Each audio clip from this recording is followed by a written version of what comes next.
Hi friends, চলে এসেছি আজকে আমি একটা নতুন ভিডিও নিয়ে। তো আজকের মেনুতে আছে আলু পটলের রুই মাছ দিয়ে পাতলা ঝোল, আর আছে হচ্ছে আর কি বলে উচ্ছে আর পেঁয়াজ ভাজা, আর একটা কি বলছে ওটাকে পেঁয়াজ দিয়ে চিংড়ি মাছ ভাজা হবে। তো দেখো, আমি আজকে খুবই শরীর খারাপ, বাড়িতে সবার শরীরের খারাপের মধ্যেও ভিডিও করছি, কারণ ভিডিও তো করতে হবে তার মধ্যে থেকেই।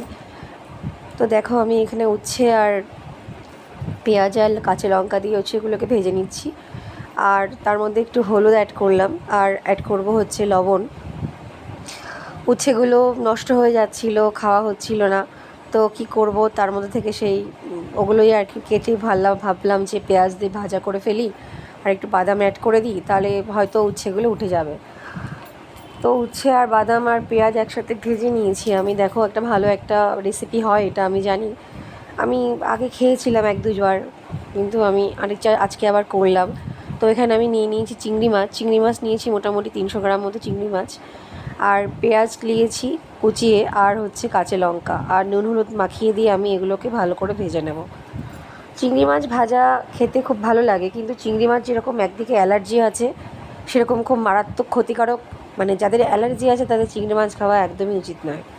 কিন্তু আমি আজকে বানাচ্ছি কারণ আজকে ছুটির দিন, একটু চিংড়ি মাছ ভাজা দিয়ে ভাত খেতে ভালো লাগছিলো আর কি, যাতে টেস্টটাও মুখের স্বাদটাও ডিফারেন্স হয়, কারণ জ্বর ভাব ছিল, চিংড়ি মাছ খাওয়া বারণ সত্ত্বেও আমরা খেলাম, মানে খাবো আর কি। তখন দেখো, আমি এর মধ্যে টমেটো অ্যাড করলাম, একটু টমেটো দিয়ে চিংড়ি মাছ ভাজলে খুব টেস্ট লাগে, টমেটো কেচাপ, আর দেবো একটু লঙ্কার গুঁড়ো, মানে ঝাল ঝাল ব্যাপারটা হবে। আমি জানি না এইভাবে চিংড়ি মাছ ভাজা তোমরা খেতে ভালোবাসো কি না, কিন্তু আমার খুব ভালো লাগে এইভাবে চিংড়ি মাছ ভাজা খেতে। তো দেখো, সুন্দর একটা গন্ধ বেরোয় এভাবে চিংড়ি মাছ ভাজলে, আর মানে লেবুর রসও অ্যাড করা যায়। তো লেবুর রস আমি আজকে আর দিইনি, তো আমি এখানে চিনি অ্যাড করলাম, কারণ ঝাল মিষ্টি বেশ দারুণ একটা টেস্ট হয় চিংড়ি মাছ খেতে। দেখো কি সুন্দর একটা কালার হয়ে চলে এসেছে, অলরেডি ভাজা হয়ে গেছে চিংড়ি মাছ, প্রায় রেডি আমার চিংড়ি মাছ ভাজা। তো আমি এখানে রুই মাছ আর আলু পটলের যে পাতলা ঝোলটা করব, তার জন্য আমি রুই মাছগুলো ভেজে নিচ্ছি। রুই মাছের পিসগুলো ভেজে নিয়ে আমি তারপর ওদিকে আলু পটল আমার ভালো করে কাটা হয়ে গেছে, আমি তখনই কেটে নিয়েছিলাম। আমি কি করব, একা একা তো মানে সব কিছু করতে হয়, তার জন্য আমি রান্না করার সময় সব কিছু আগে তৈরি করে গুছিয়ে নিই আমি, তারপর রান্নায় আর কি করতে মানে বসি আর কি।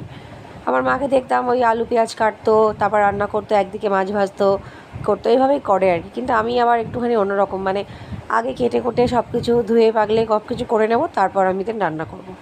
তো পটলগুলোকে ভালো করে নুন হলুদ দিয়ে ভেজে নিচ্ছি, কারণ পটলটা না ভাজলে ভালো করে খাওয়া যায় না, বিচ্ছিরি লাগে খেতে, কাঁচা কাঁচা ব্যাপারটা থাকে। তো ওই জন্য আমি পটলটা ভালো করে ভেজে নিচ্ছি। দেখো, আর এদিকে কড়াইয়ের মধ্যে আমি তেজপাতা আর হচ্ছে তোমার জিরে দেবো। আজকে শুকনো লঙ্কা ফোড়ন দেবো না, কারণ শুকনো লঙ্কা ফোড়ন না পরপর কদিন দিয়ে আমার আমার সব সব কাশি উঠে গেছিলো। তা আমি আজকে শুকনো লঙ্কা ফোড়ন দেবো না, দরকার নেই দেওয়ার। তো আজকে আমি এই মশলার মধ্যে দিয়েছি আদা বাটা, জিরে বাটা, আর হচ্ছে তোমার লঙ্কা বাটা, আর হচ্ছে তোমার টমেটো। তো ভালো করে দিয়ে মিক্সিংটা করে আমি সেটা দিয়ে মশলা দিয়েছি, ভালো করে কষিয়ে নিচ্ছি, আর নুন আর হলুদ দিয়ে ভালো করে কষিয়ে নেবো আমি। আর আগেই বলেছি আমি একটু চিনি অ্যাড করি, কারণ তাতে কালারটাও ভালোবাসে আর স্বাদেরও খুব সামঞ্জস্যটা বজায় থাকে, মানে নুন মিষ্টির সামঞ্জস্যটা বজায় থাকে, ঝাল, সেই জন্য আমি একটুখানি ওর মধ্যে একটুখানি হালকা করে চিনি দিয়ে দেবো, মানে সামান্য, খুব বেশি না, হালকা করে চিনি দিয়ে দেবো। দেখতে পাচ্ছ ভালো করে জিনিসটা কষে গেছে। এবার আমি আলু আর ওই যেটা পটলটা ছিল ওটা ভালো করে ওর সাথে মিশিয়ে নেব ভালো করে, আর গ্যাসের ফ্লেমটা আমি একটু বাড়িয়ে দিলাম এখন, দিয়ে ওটাকে ভালো করে আমি কষিয়ে নেব। দেখো, ভালো করে কষিয়ে নেব। আর ওদিকে তোমার ওই যেই মিক্সার গ্রাইন্ডারের মধ্যে আমি মশলাটা করেছিলাম, ওর মধ্যে একটু জল দিয়ে ওই মশলাটা ধোয়া জলটা আমি দিয়ে দেবো, কারণ এখন যদি এই মশলা কষানোর সময় যদি একটু সামান্য জল না দেওয়া হয়, তাহলে না কী হয় বলো তো, ওই লেগে যায়, আর ওই মশলা পুড়ে যাওয়ার ভয় থাকে। সেই জন্য তোমরা যদি মনে করো তাহলে হালকা করে একটু জল দিয়ে নিতে পারো। আমি এভাবে একটু জল দিয়ে হালকা করে নিয়ে তারপর করি। তারপর আমি আরও একটু জল অ্যাড করব, কারণ পাতলা পাতলা ঝোল হবে, অ্যানি বলেছে মা পাতলা পাতলা ঝোল খাবো, একদম মানে শুকনো করবে না, কারণ আমারও খুব ভালো লাগে এই রুই মাছের আলু পটলের যে ঝোলটা হয় না, খুব ভালো লাগে খেতে, বেশ ঝোলা ব্যাপারটা হয়। হ্যাঁ, রান্না করতে করতে আমার খুব অলস লাগছে, ঘুম চলে আসছে, জানি না কেন, হয়তো গরমের জন্যই হতে পারে, গরমের জন্য হয়তো এরকম ঘুম চলে আসতে পারে। দেখা যাক কি হয়। তো দেখো এখানে আমি জল আরও অ্যাড করলাম, কারণ পাতলা পাতলা ঝোল খেতে হবে। আমি ঢাকা দিয়ে রান্নাটা করব, মানে ঢাকা দিয়ে গ্যাসের ফ্লেমটাকে বাড়িয়ে দিয়ে আমি রান্নাটা করব। তো দেখো আমার মোটামুটি আলু আর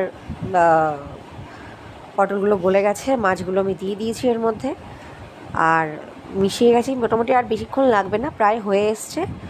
আর সামান্য একটুখানি জাল দিয়ে ভালো করে ফুটিয়ে আমি এটাকে এবার রান্না করি।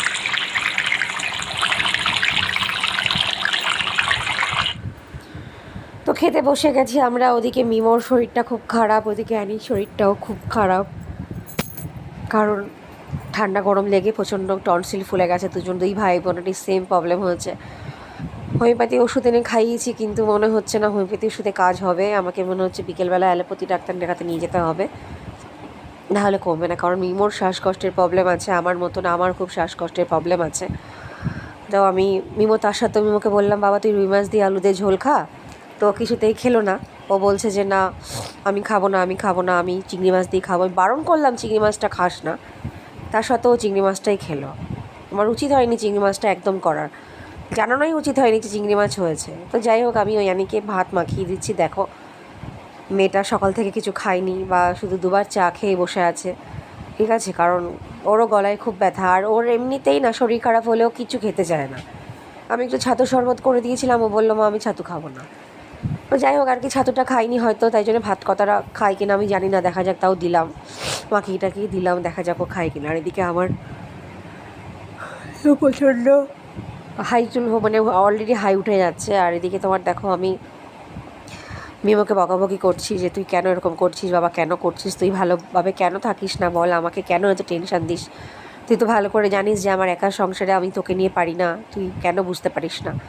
তো আমি আবার এখানে উঠে গেলাম, উঠে গিয়ে দেখলাম যে আবার আমি আমার নিজের খাবারটা দেখাবো কি খাচ্ছি। তো দেখো আমি এখানে খাচ্ছি সেই উচ্ছে, বাদাম আর পেঁয়াজ ভাজা খাচ্ছি। তো দেখে তো মনে হচ্ছে ভালোই হবে, খেয়ে দেখি কেমন হয়। এ বাবা, উচ্ছেটা কি তিতো! ইস, একদম বাজে লাগছে, তিতোর জন্য বাজে লাগছে। কিন্তু একেবারে যে অখাদ্য হয়েছে তা নয়, ভালোই হয়েছে খেতে, ঠিক আছে। তিতো তো হবে, উচ্ছে তিতো হবে না? তো আমি একটু মাছ ভাজা দিয়ে খেয়ে নিচ্ছি, ভালোই লেগেছে খেতে আমার। আর এদিকে দেখো চিংড়ি মাছ ভাজাটা এরকমভাবে দেখতে হয়েছে, খেতে খুব টেস্ট হয় চিংড়ি মাছটা। আর আমি যে রুই মাছের ঝোলটা করেছিলাম না, রুই মাছের ঝোলটা আমি খাচ্ছি। আর ওদিকে অ্যানি ওই মাছের ওই তেলটা খায় না, আমার আবার তেলটা খেতে খুব ভালো লাগে। তো আমি আবার খেয়ে নিলাম। এই দেখো চিংড়ি মাছ, ঠিক আছে। মনটা ভালো নেই বন্ধুরা, যার জন্য ভিডিওর মধ্যে আমি আজকে হাসি মুখে করতে পারলাম না। ছেলে মেয়ের শরীর খারাপ থাকলে কখনো মন ভালো থাকে বলো? বাড়িতে যদি সন্তানটা অসুস্থ থাকে মন কিছুতেই ভালো থাকে না। সন্তানটা ভালো থাকবে এমনি, মানে বাবা মা সন্তানদের মন ভালো হয়ে যায়। যাই হোক আর কি, বাবা তোদের নেই, মা আমি, বাবা আমি, মা আমি, সব কিছু ওদের। তো আমাকে এখন ডাক্তারখানায় নিয়ে যেতে হবে, আমি একটু নিজে খেয়ে নিই। আর এদিকে আমারও প্রচণ্ড শরীর খারাপ, কালকে সারা রাত আমি দাঁতের যন্ত্রণায় ঘুমাতে পারিনি। সকালবেলা আছে দাঁতের ওষুধ খেয়ে তারপর। তো চলো ভালো থেকো, ভিডিওটা লাইক শেয়ার কমেন্ট করতে ভুলো না, সাবস্ক্রাইব অবশ্যই করো। চলো।